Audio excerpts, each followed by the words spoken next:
Hi friends, welcome to லஸ்ஸியர் channel. ரொம்ப சாஃப்டான இனிப்பு உளுந்து வடை எப்படி செய்யுதுன்னு பார்க்கலாம்.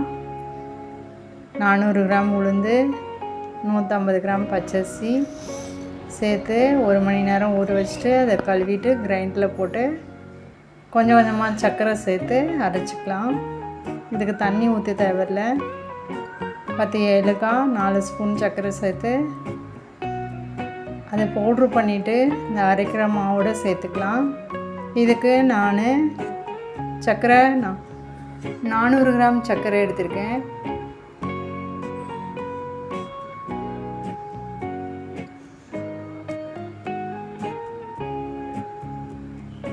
ரொம்ப குறையாகவும் இல்லாமல் நைஸாகவும் இல்லாமல் ஓரளவு அரைச்சிக்கலாம். ஒரு வானலை வச்சுட்டு அதில் நான் 700 ml ஆயில் எடுத்திருக்கேன். 1 லிட்டர் இருந்தால் தாராளமாக உளுந்து விட வேகும், அடி பிடிக்காமல்.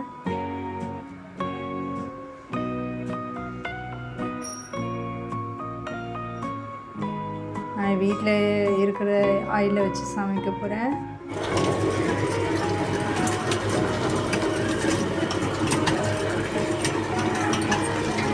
உளுந்து மஞ்சிருச்சு.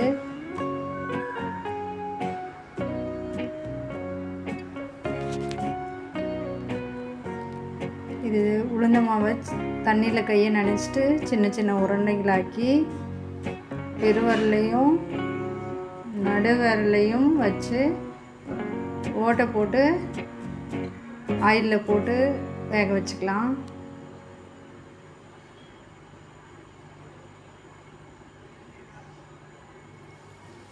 ஆயில் ரொம்ப சூடாயிடுச்சு. மீடியம் ஃப்ளேம்லேயே இருந்தால் ரொம்ப கருகாமல் இருக்கும்.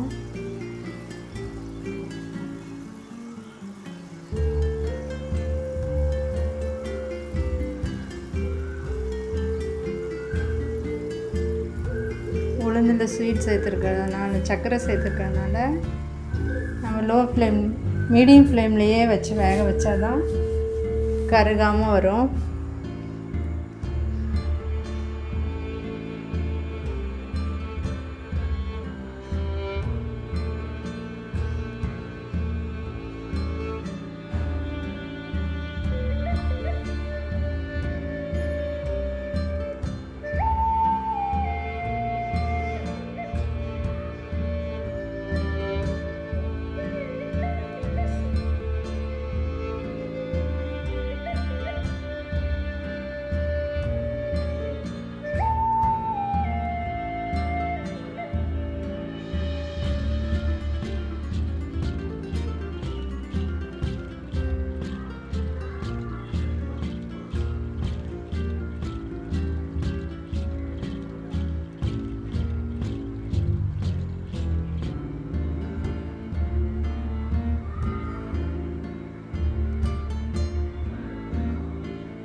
இது கூட கார்ன்ஃப்ளவர் மாவு சேர்த்து செஞ்சாலும் செய்யலாம்.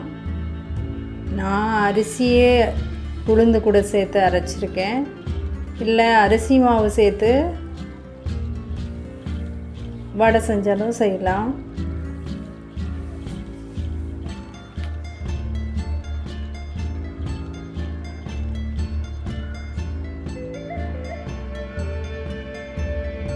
வெறும் உளுந்த மாவை மட்டும் அரைச்சிட்டு அரிசி மாவு அது ட்ரையாக இருக்கிறதுனால நீங்கள் 100 கிராம் அரிசி மாவு சேர்த்து மிக்ஸ் பண்ணி வடை போட்டால் எண்ணெய் இழுக்காமலே இருக்கும்.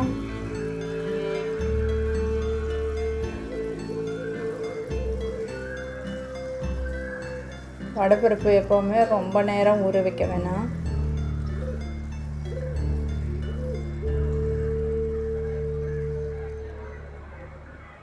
ஆயில் நிறைய இழுத்துரும். உளுந்து வடை சாப்பிடாத குழந்தைங்களுக்கு இந்த மாதிரி ஸ்வீட்டான உளுந்து வடை செஞ்சு கொடுத்தா ரொம்ப விரும்பி சாப்பிடுவாங்க.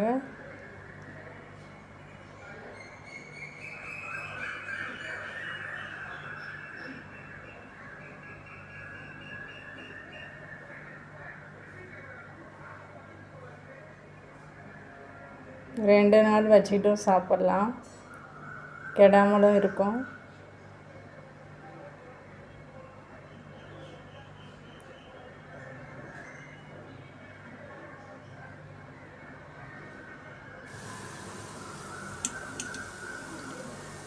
உளுந்து வடை ரெடி.